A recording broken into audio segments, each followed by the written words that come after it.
Welcome to Digitally Creative. I'm your host, Vincent Ferrari, and joining me this week is nobody. I know, but I can't have a guest every week. I mean, I have guests most weeks. I've done pretty good at getting guests and keeping guests and finding interesting people that you may not already know. So this week it's just me. So what are we going to talk about? Well, I've been batting around this thought since Maker Camp, which was a week ago as of the time I'm recording this. And this year, I think, was particularly difficult for me. The first year, I wasn't really sure I wanted to go. I didn't see the value proposition. I didn't see what it would do for me. I wasn't really in the mood to schlep up there. And I ended up getting talked into it by Keith Drennan from Blackthorn Concepts, whose shirt I'm wearing. Oh, I can't point on it's okay. I'm wearing the shirt. Thank you, Keith. I appreciate the shirt. It's one of the few shirts I have that's not black. But I'm not here to thank Keith for the shirt, although thank you, Keith, for the shirt. I didn't want to go to Maker Camp this year. And I was worried about the emotions I was going to feel at Maker Camp this year. And it turns out I felt every single one of the emotions I was dreading feeling. Now, I should be clear about this because I don't want people to get the wrong idea. So I'm just going to put this out there at the very beginning so that nothing I say gets taken out of context. Bumping into the people I bumped into and seeing the people I saw was a highlight for me. I love seeing my friends, and I love seeing them in their element at Maker Camp. And I'm not going to try to name all the people that I bumped into at Maker Camp because that would be borderline impossible. I bumped into so many people and got to spend time hanging out with so many people, and it was so much fun. That was the best part of Maker Camp for me, which doesn't surprise me because last year that was the best part of Maker Camp. And in fact, that's all I did at Maker Camp last year. I spent 8 hours mingling and socializing, and I was beyond happy with that, to the point where it was all I wanted to do this year. Like, I could take classes and do the things, and I mean, it probably would have been fun. Some of the classes looked incredibly fun, but I just wanted to see my friends in the end, and I did, and it was awesome. So before I go too far into the emotions that I was dreading feeling and later ended up feeling, just understand that none of it was related to having to see people, because that was what I was actually looking forward to. But the feelings I was dreading, and did they hit me hard at Maker Camp. It's taking me a while, actually, to kind of recover from them. And it's the feeling of, I've lost everything. Yeah. I've lost everything. I don't have my shop. For the most part, I don't have my business anymore. I don't even really consider myself much of a maker anymore. And that hurts because that was my identity. It was wrapped up in that for 6 or 7 years of my life. It was wrapped up in being a maker and being part of the maker community and, being someone who didn't just talk about making, but someone who actually made stuff. There's a couple of people in this community who I, know and at varying times have respected, do respect, or used to respect. They don't really make anything anymore. They just talk about making and the theoretical making. And that happens in every community as it grows. You get people who start out by participating in that community.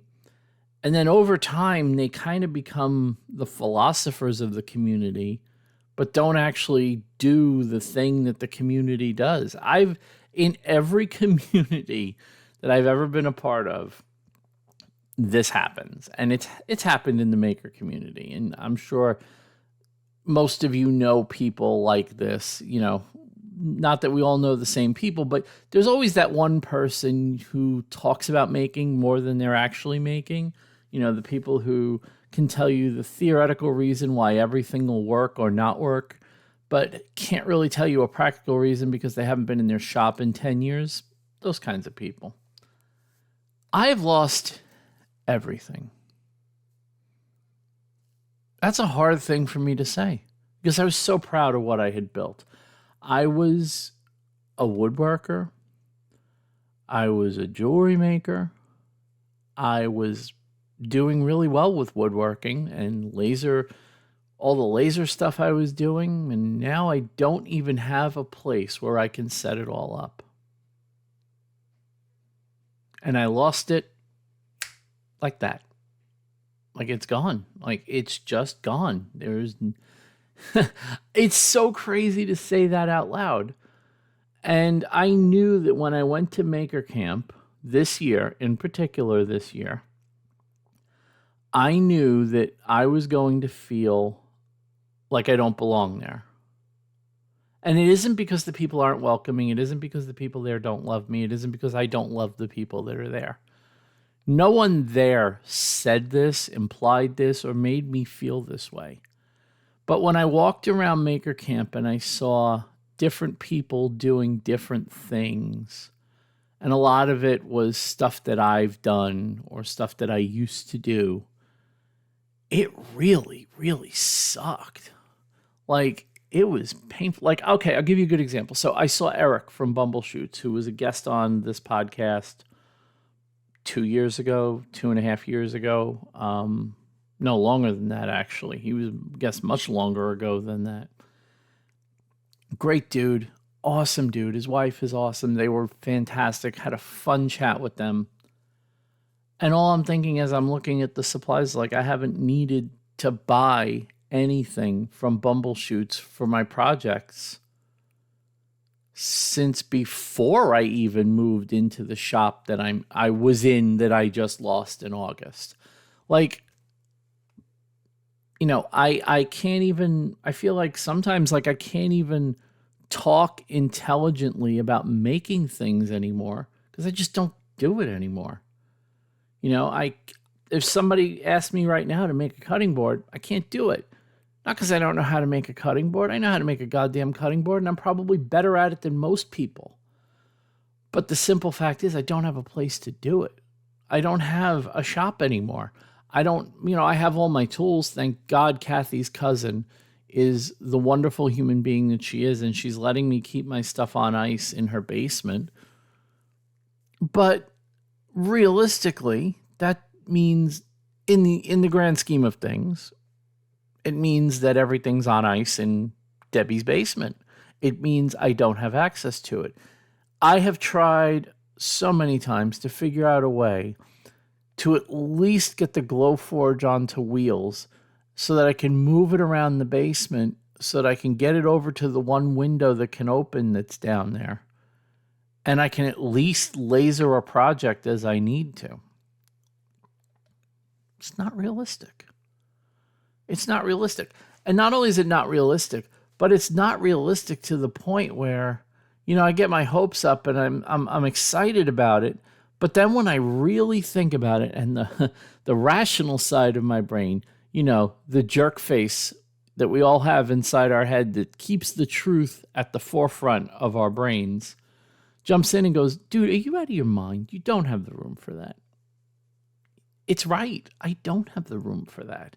And even if I did set it up, what would I do? Nobody's buying anything from me. Like, what am I going to engrave? What am I going to cut?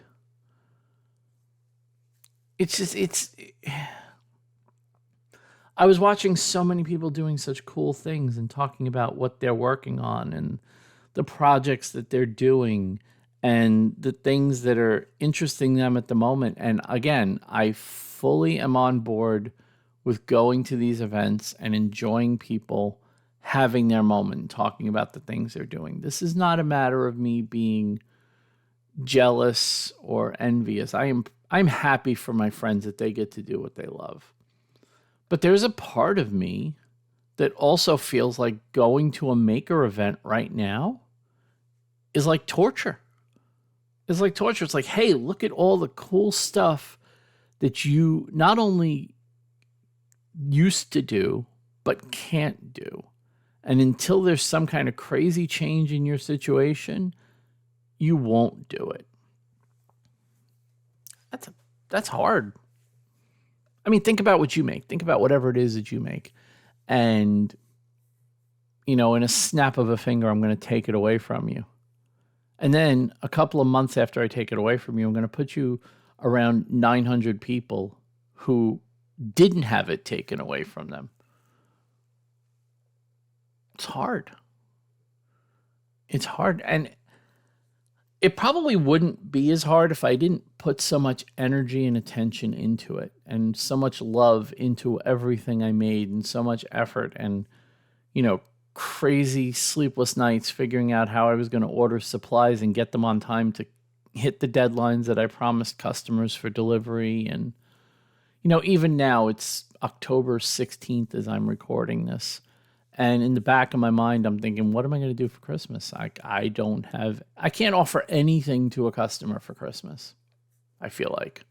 I know that's not 100% true, but the things that people have come to expect from me, want from me, and the things that people have ordered from me over the years, can't offer any of them.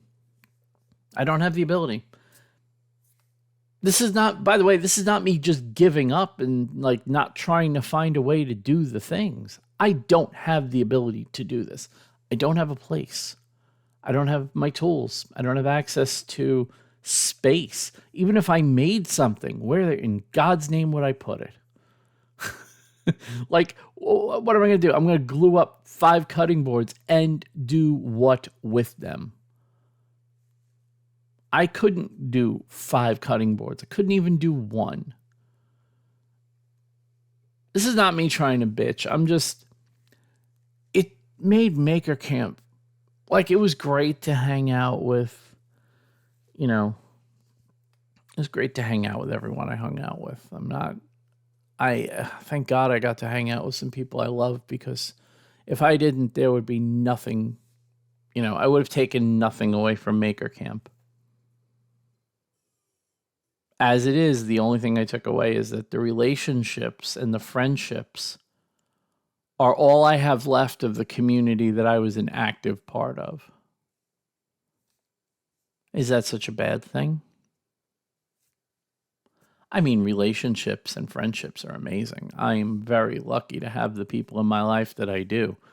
I am very lucky that I no longer have the people who have found their way out of my life, because the people that are still in it have done nothing but make my life better.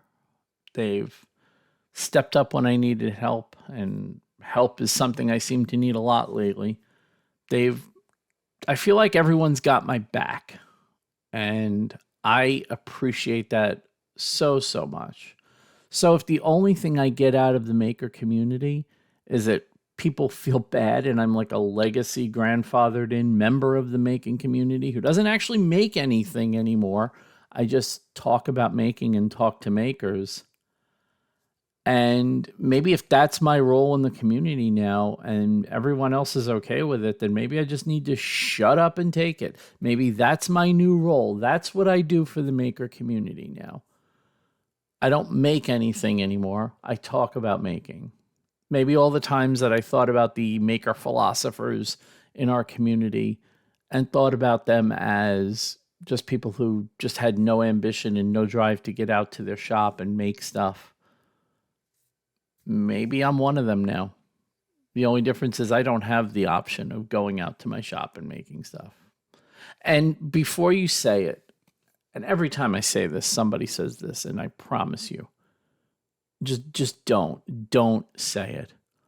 Do not bring up makerspaces, libraries, renting a space with somebody, all these same things. Trust me, you're not original. I've had the thought. There are no maker spaces around here. There's no way I'm going to be able to rent a shop space. I can barely afford my apartment every month. And there's no way I can co-rent with somebody because I would never be able to hold up my end of the deal. Okay? So I've had these thoughts. I've tried, believe me. I know someone who lives in this area who cannot find shop space anywhere.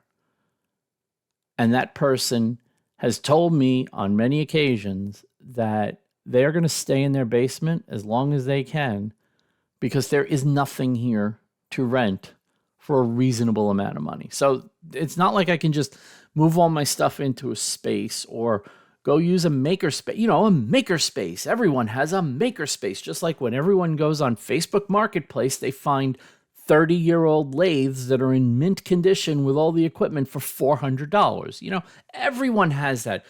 You need tools? You go on Facebook Marketplace. It's all. What's wrong with you? Why did you not think to go there? It's not bitter. I'm not bitter about that. But it's weird because when I tell people I lost my shop, they're like, "Oh, can you go to a makerspace?"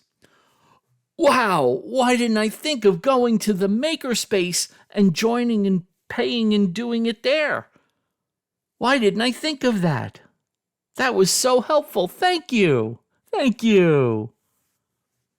I know people are just trying to be helpful, but I mean, there are no maker spaces. There isn't one. There's no maker spaces. There's nothing. There's nothing. There's no maker spaces, and you can't get any good tools on Facebook Marketplace here. I had a guy a couple of years ago, was very, very funny. He put an impact driver, a DeWalt impact driver, the same one I own actually, put it on Facebook Marketplace, suspiciously used, but you know, and he wanted, you know, $125 for it, which was completely ridiculous. And he goes, you know, brand new DeWalt drill. What was it? Don't try to get over on me. I know what I got. And I'm like, you don't even know that you have an impact driver. But yeah, that's what Facebook Marketplace is like in the New York metro area. It's a lot of garbage. This isn't rural Texas where people are trying to sell all the stuff that they found in Pappy's barn when they inherited it. Trust me, it's not that way here. Anyway, I don't know how I'm going to get over this. I've been thinking about I'm not even joking. I've been thinking about this since I got home from Maker Camp. You know, the only thing that tempers these horrible feelings that I had and all the emotions that I didn't want to dredge up that I ended up dredging up anyway. The only thing that tempered it was seeing the people there. And it really, I mean, look, there are some awesome people in this community. I mean, it's just the way it is. You know, Ed, Dave, and Grant, and Earl, and of course, my wingman, Big Al Schultz, my best man. You know, seeing Jimmy and getting a hug from Jimmy, and seeing Pat Lapp and getting a big hug from him, and you know, all the people that I saw, it was so nice. Like, you know, when people see you and recognize you, it's still, you know, I'm still looking forward to that day because Kathy couldn't make it to Maker Camp, but I'm still looking forward to that day where I can go to an event like this with the woman I love, and she gets to see me get recognized by a bunch of people and get to see people come over to me. Like, I'm looking forward to that. I was looking forward to it this year. She wasn't feeling well, so I'll have to look forward to it next year. But I don't know. I don't know how I get over this. And this is weird because I don't want to come off as whiny. I'm trying not to whine about this. Like, I'm genuinely stuck on these feelings. You know, this past weekend, I finished Kathy's birthday present, which she will get in 4 days as you're listening to this. And I'm very excited to give it to her. She's going to freak out. And when I've showed it to people, they've freaked out. Like, people that aren't even getting it have freaked out over it. So I know it's good. Like, I think it's one of the best things I've ever made. Could I make a lot more of them? Maybe. If there was a demand for it. Could I turn that into a business? Maybe, if that was a demand for it.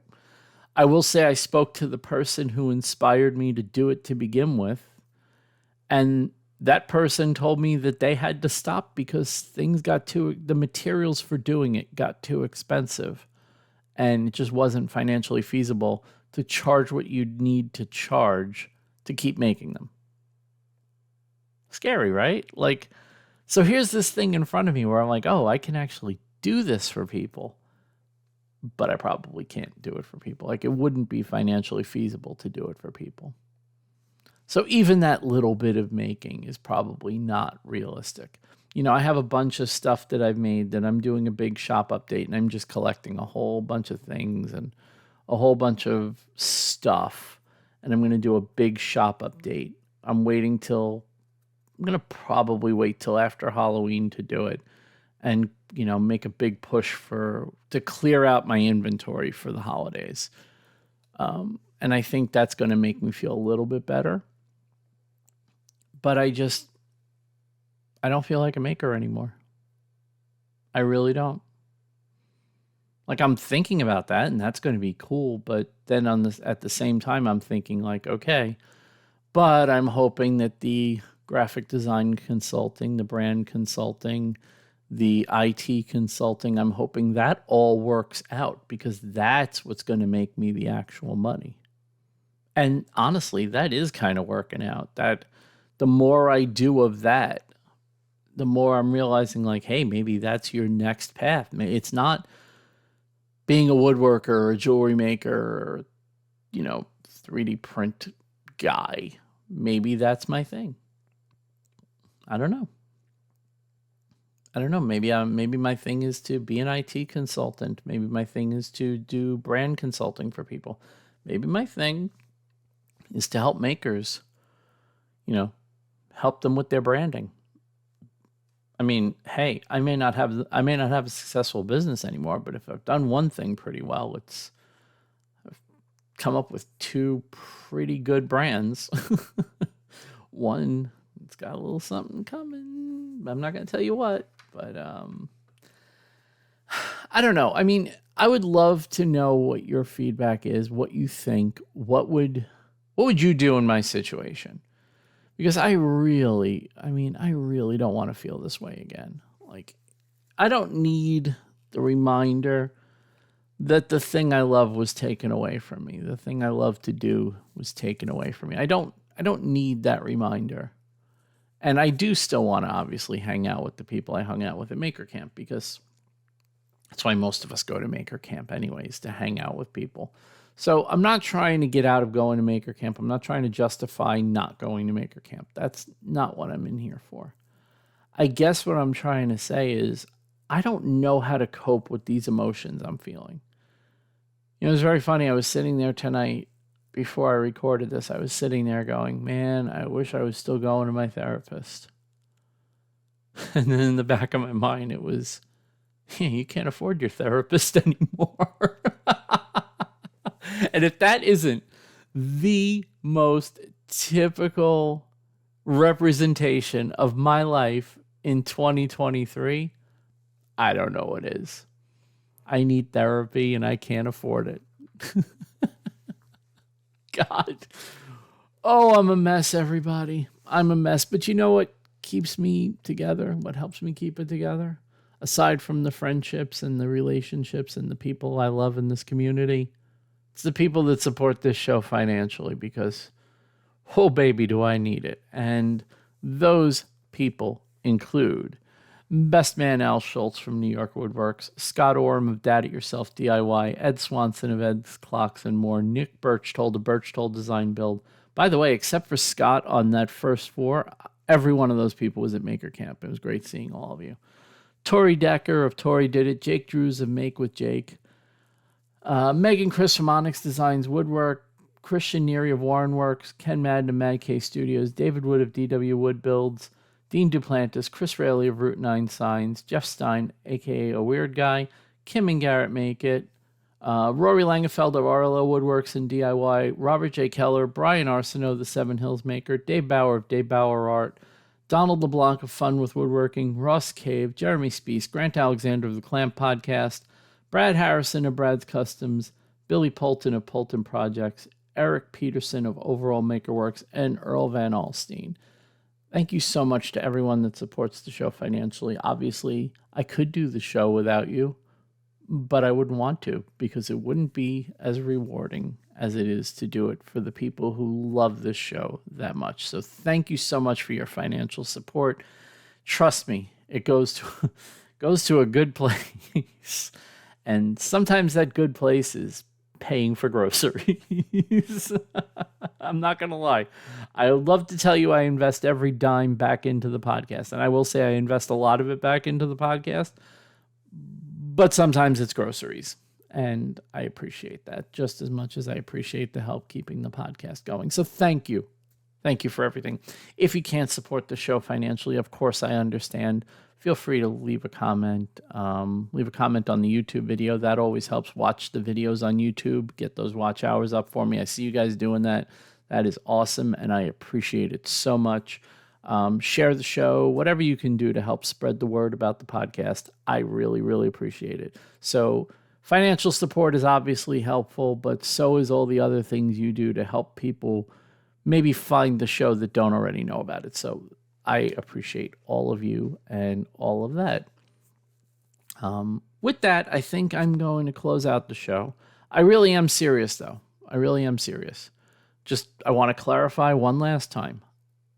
I had a great time at Maker Camp, in spite of the negative feelings I left with. The negative feelings were not due to the people I met, spent time with, or saw. It's my own internal struggles that I am working through. And the only reason I did this episode was because I legitimately don't know how to handle them. And I figured somebody that listens/watches this will have a good answer for that question. So I'm really hoping for some great actionable feedback from this episode because I could really, really use it. Obviously, you can find the show on YouTube and Spotify and all the podcast platforms as you normally do. And if you want to chat with us in the show notes, you can find the link to the Discord, which is where the chat happens. And sometimes there's a little sneak peek of something that's coming in the next episode. Sometimes you get to see Kathy's birthday present before Kathy gets to see Kathy's birthday present, which the people in the group did, which was really, really cool. But yeah, that's a fun place, and we all hang out and we do cool stuff. Soon, and I don't know, I have to work out the logistics of it, but soon I want to start doing some live streams. Maybe solo episodes. I'll do lives instead of just solo like this. Do live with a chat and we can chat. Maybe when I have a guest on, we'll stream it into the Discord. I'm working all this stuff out, just the logistics of it, because I know it can be done. I'm actually recording this because since it's solo, I don't need to use Zencastr.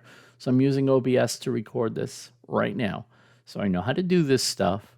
I just don't want it to be a big production. I want it to be as easy as turn it on, click a couple of things, and off we go.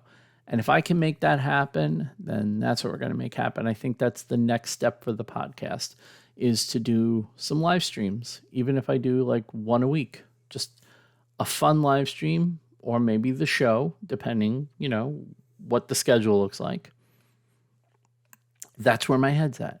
Now you know where my head's at. And, what a weird, dark, crazy place it is at times. But anyway, that's going to do it for this week. I love you all. Thank you so much for listening. I will be back again next week. I'm pretty sure I have a guest lined up. I kind of insinuated to her that she's going to be my guest next week. And she hasn't said yes yet, but she will say yes. I'm pretty sure. And when she comes on, if she's my next guest, I will point it out at the beginning and we'll all get a good laugh out of it. So if you want a good laugh, tune in next time. Until then, have a great week, everybody, and I'll chat with you then.